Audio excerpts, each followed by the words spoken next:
Louis Armstrong, Jazz Artist, by Maya Davis. Jazz was created in New Orleans and was spread north by musicians traveling up the Mississippi River.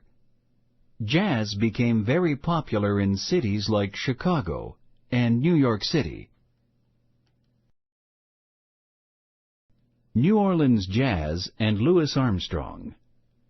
In the early 1900s, something very exciting was happening in the city of New Orleans, Louisiana. A new kind of music was being played in the parts of town where many African Americans lived. This new kind of music was called jazz.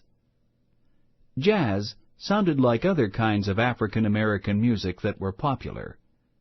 It could have a slow, heavy beat, like the blues. It could have a quick, lively tempo, like ragtime. Jazz also sounded like the marching band music so often heard in New Orleans. But jazz had its own sound. Musicians who played jazz improvised, making up the music as they went along. They did not use sheet music. In fact, many of them could not read music at all. Louis Armstrong was born in New Orleans at about the same time that jazz was developing. He would grow up to be one of the great jazz artists of the 20th century. He made music with the trumpet and his own voice. Music words. Use words like these to describe music. Nouns: rhythm, beat, tempo. Adjectives: lively, slow, fast. Verbs: play, improvise, perform. Louis playing his trumpet at the Savoy Hotel in Britain. As an adult, Louis traveled the world taking jazz to Europe, Asia, and Africa. He performed before kings, queens, and world leaders. People all over the world called him affectionately by his nickname, Satchmo. This was short for Satchel Mouth, a nickname his childhood friends had given him because they said his mouth was so big. The beginning of his life was not so happy. In fact, it was difficult, as the lives of many African Americans were at the time. Louis Armstrong was born in this house at 723 Jane Alley, New Orleans. Childhood. Louis Armstrong was born on August 4, 1901, in one of the poorest neighborhoods in New Orleans. His mother was 15 years old when he was born. His father left the family 3 weeks after Louis was born.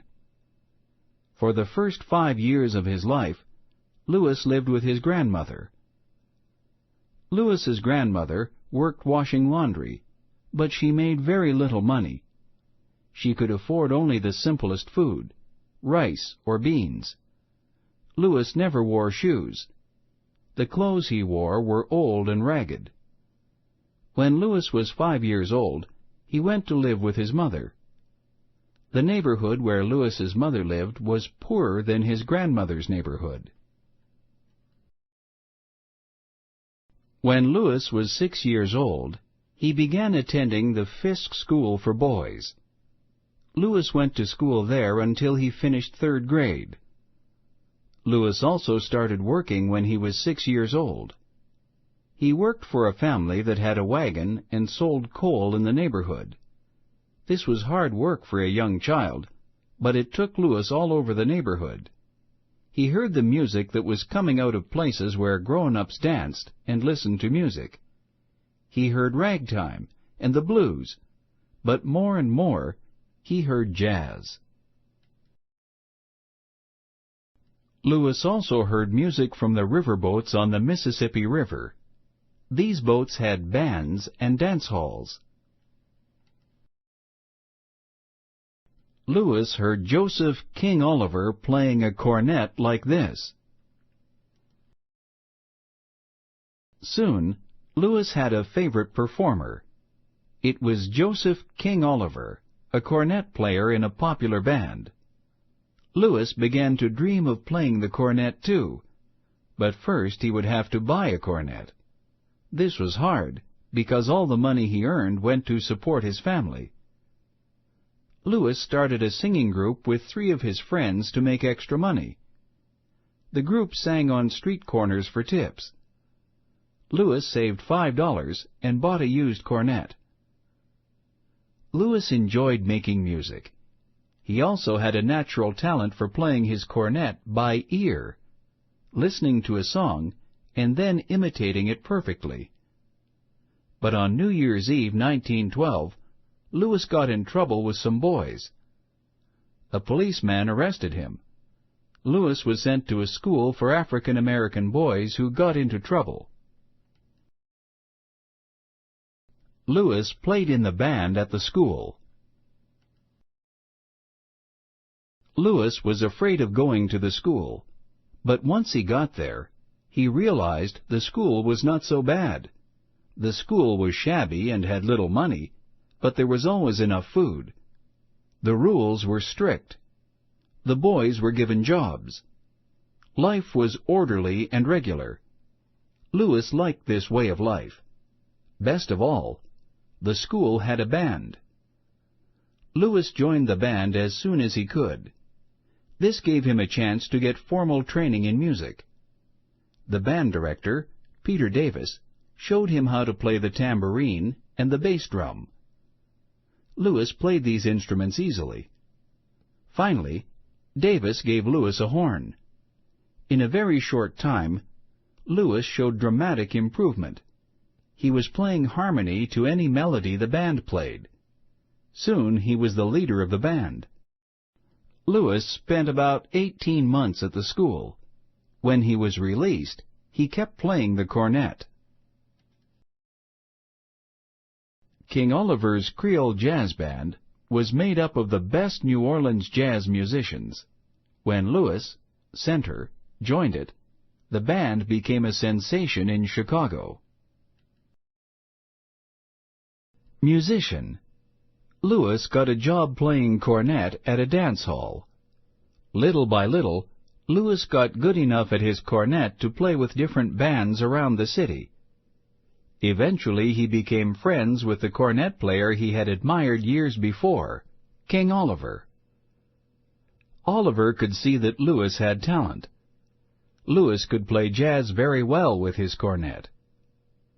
Oliver let Louis take his place when he wanted a rest from playing. He also recommended Louis for jobs with other bands. In 1918, Oliver left New Orleans to perform in Chicago. When Oliver left, Louis took his place as the jazz trombonist and band leader in Kid Ory's band. In 1922, Oliver asked Louis to come to Chicago to join his Creole Jazz Band. Louis Armstrong, right, performs with his first music teacher, Peter Davis. In 1924, Louis moved to New York City to play with the Fletcher Henderson Orchestra. It was the top African-American band of the time. During this time, Louis began to play the trumpet instead of the cornet. He also began to sing. African-American jazz musicians faced prejudice almost everywhere they went. Often, they could not use the front door of the places they played in. When they traveled, often they could not stay at hotels or eat at restaurants. Those places served only white people. Later in his life, Louis spoke out against prejudice and racism. Louis came back to Chicago in 1925 and formed his own bands. He recorded and performed at the Savoy Ballroom. His performances were broadcast live on the radio all across the country. In the 1930s, Louis was the first African American to host a nationally broadcast radio show. Over the next 40 years, Louis became world famous. He had a friendly, easygoing personality that audiences loved. The United States government named him Ambassador Satch. He performed in concerts all over the world to spread goodwill for America. Louis also appeared in over 30 movies and on television shows. Louis shows his trumpet to a group of school children. Wonderful artist. Louis died in his sleep on July 6, 1971.